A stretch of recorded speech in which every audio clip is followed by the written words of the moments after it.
It's March. It's a great time of year. Saturday I had a baptism for one of my nieces, and there was 1:50 left on the clock in the first half of the South Dakota State game, and South Dakota was up 5.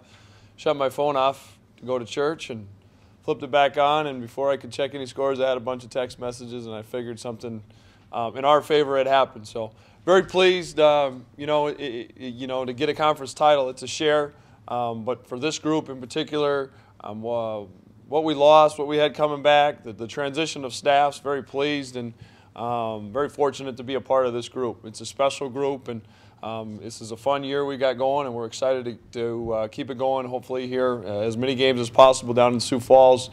A little bit about last week. Thursday we walked into a little bit of a buzzsaw, and we did our job of sharpening that saw as well. Oral Roberts, sometimes they had suspended a player indefinitely for the rest of the year on Tuesday or Wednesday. That came out, and sometimes adversity has a funny way of bringing teams together, and there's no question that did that for them, especially on Thursday night.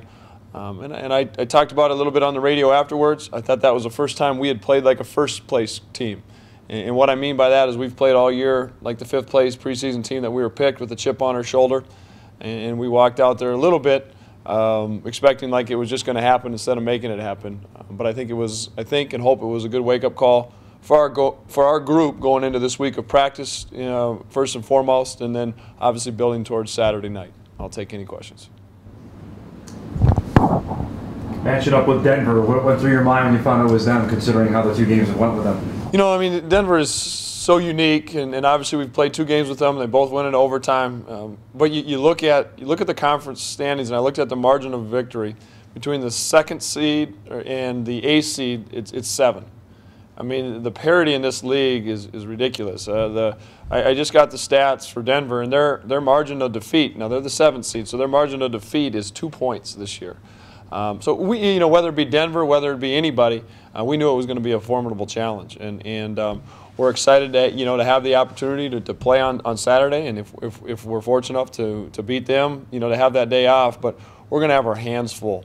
What they do offensively, what they do defensively. Brett Olson's playing like the preseason player of the year he was picked to be lately. They've done some things with their lineups that make them even trickier to guard, and so we're going to have our hands full. We need to have a great week of preparation.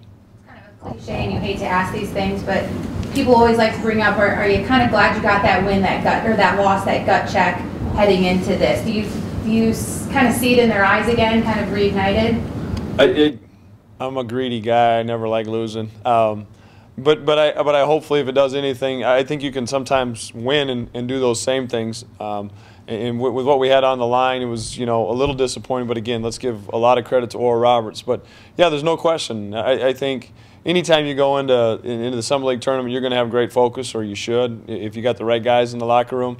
But I also think the urgency that we need, the desperation, so to speak, that we need to have, not just in games and practice. And yesterday we had a really spirited practice. You look around the league, and what happened last week it just sums up the Summer League. South Dakota State's the 1 seed. They get drilled on the road. We're the 2 seed. We get drilled on the road. Oral Roberts is a 3 seed. They lose their second best player, arguably a first second team all conference guy.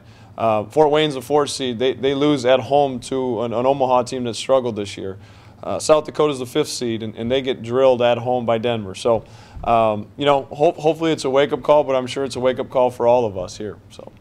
Coach, what kind of comfort level, if any, do you have knowing that you have played Denver twice in 2 close games and you guys have come out on the winning side? Well, there's a confidence. There's no question about that comes from winning and being on the right side. And if you go back and look at our game, especially at their place, we're up 12 with about 5.5 to go, and just a certain chain of events, and all of a sudden it ends up being a ball game. And we played 42 of those 45 minutes without Corey Brown. So there's a comfort level in winning. There's a confidence built, but in particular when you play Denver, you just you cannot simulate the tempo, the pace of what they play with, and how they execute. So there is some comfort in just playing them twice. That being said, I think they're playing their best basketball all year right now. What's life like this week as you prepare for the summer tournament? Obviously, you guys have had lots of reps. Those legs have to be a little bit tired. What's life like for you guys this week? Well, I think, us only having the one game was nice. We played Thursday night, and then we gave them, we traveled Friday off, and we were off Saturday. We went at it yesterday. We'll go at it today, tomorrow, and off Wednesday, and then prepare again Thursday and Friday.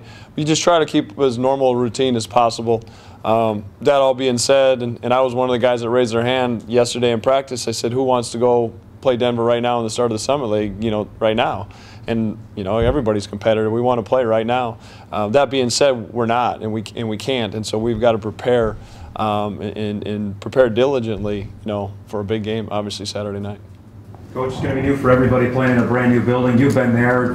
Is that throw everybody into that hat because nobody's played there before? Yeah, surprise, surprise. Sanford did something, and they did it really well too. Yeah, I was fortunate, down there recruiting, a week or two ago, and it's nice. But it's going to be nice and new for everybody. And the quicker that we can get comfortable in there and just realize that, it's still 94 feet long, 10-foot high hoops, and make it as normal as possible, all things considered, the sooner the better for us. Did you tell Lawrence he needed to score early in the year, or does that just kind of happen, Dave? We talked to Lawrence about that, and everybody's a role player and accepting your role, and partly Lawrence's role this year. We knew with the scoring that we lost, in particular from Taylor and Marshall, that we were going to need somebody to step up. And again, Lawrence does what it takes to win, and this year we needed him to score a little bit more, be a little bit more aggressive, and he's done that. But you can see that Lawrence picks and chooses his time. Sometimes I'm on him. I wish he would be a little bit more aggressive earlier. But he, for the course of the betterment of this year, he's delivered down the stretch. That was his high school role, right? He was a shooting guard. Yeah. He really didn't play point guard. He was forced into, my understanding, he was forced into a point guard role when he was at his prep school, St. John's Military Prep, and then obviously, it was our foreign trip when we went up to Canada that year, and Drew Lundberg had tweaked his ankle, and so basically Lawrence was thrown into it, and obviously the rest is history.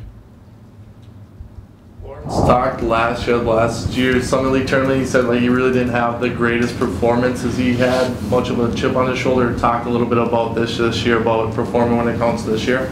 Yeah, I would say Lawrence definitely has a chip on his shoulder, and his performance speaks for itself. Yeah, I mean, Lawrence is a kid that came in and told Coach Phillips that he wanted to be newcomer of the year, and he was, and he told him he also wanted to be player of the year, and we voted. I think the votes are to be tabulated as we speak, and to be honest with you, I'll be surprised if he's not. The kid lives in the moment. He relishes in those moments, and thankfully for all of us, he delivers in a lot of those big moments. You say this is as wide open as the tournament's ever been in your time in the Summit League? Absolutely. I realistically think there's 5 or 6 teams, in particular the way Denver's playing right now, that could win this thing. It's such a matchup deal. And then, I'm not even so sure the day off Sunday, how big a difference that's going to make. I mean, the parity is just remarkable this year. It really is. Do you guys have that next year? You've always talked all year about improving, getting better each week, moving forward. Do you guys have that next year? Do you see that out of your group going into this weekend? Well, you take a look at like an A.J. Jacobson, for instance. I think A.J.'s playing his best basketball the last 2 or 3 games. You talk about a remarkable season for a young man. He starts his first 2 games 1 for 19. Has a stretch in the middle where he doesn't play for 5 games. The mental toughness that he's gone through. Paul Miller, it was sickness, combination of sickness, freshman. I thought he struggled there for a stretch. The last time we were at Denver, but I thought he's played pretty well the last couple games. He's rose up in big moments. So, we've talked about being a work in progress. We're still tweaking things here this week in practice. But I think it's good. I think our guys understand it. Corey Brown, obviously, you could see his minutes on Thursday. And Corey's not healthy as we need him to be, as we want him to be right now. We sat him out of things yesterday and today, and then we need him to go. And Corey's a kid a tough young man that really wants to be out there.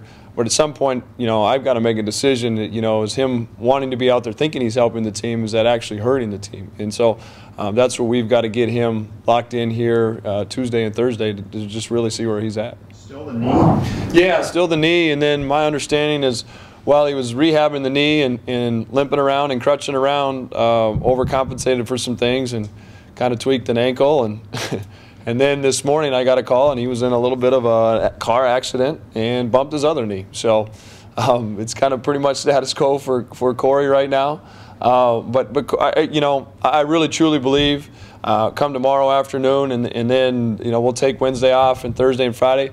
Corey's a competitor. And adrenaline will take over in the moment that he'll be ready to go because we need him. Car accident was like a fender bender, or was it? Yeah, just my understanding, somebody pulled out in front of him and banged him, and everybody was okay, you know, for the most part, but he banged up his knee a little bit there too. Put a bubble over him, or what are you gonna do? I'm gonna do something, put him in saran wrap or something. Hopefully we can get him to Sioux Falls. Did you have a question? Yeah, how handy or convenient is it to have Lawrence, a senior leader who, in a postseason tournament, who's kind of been there, done that? Yeah, it's real handy. You know, there's. I think that's going to be the biggest thing. You know, you take Lawrence and Corey and Chris out of the mix a little bit. We're going to have a lot of new guys in a lot of positions in a big moment. I mean, this is March. A lot of crazy things happen, and it's nice, you know, to have Lawrence not only as the player but as the point guard. You know, to have the ball in his hands, to settle everybody down, get everybody in their spots. Because when all craziness is breaking out, that maybe the first thing that goes is your execution. And to have Lawrence just settle us down, you know, take care of the ball in pressure situations is going to be nice.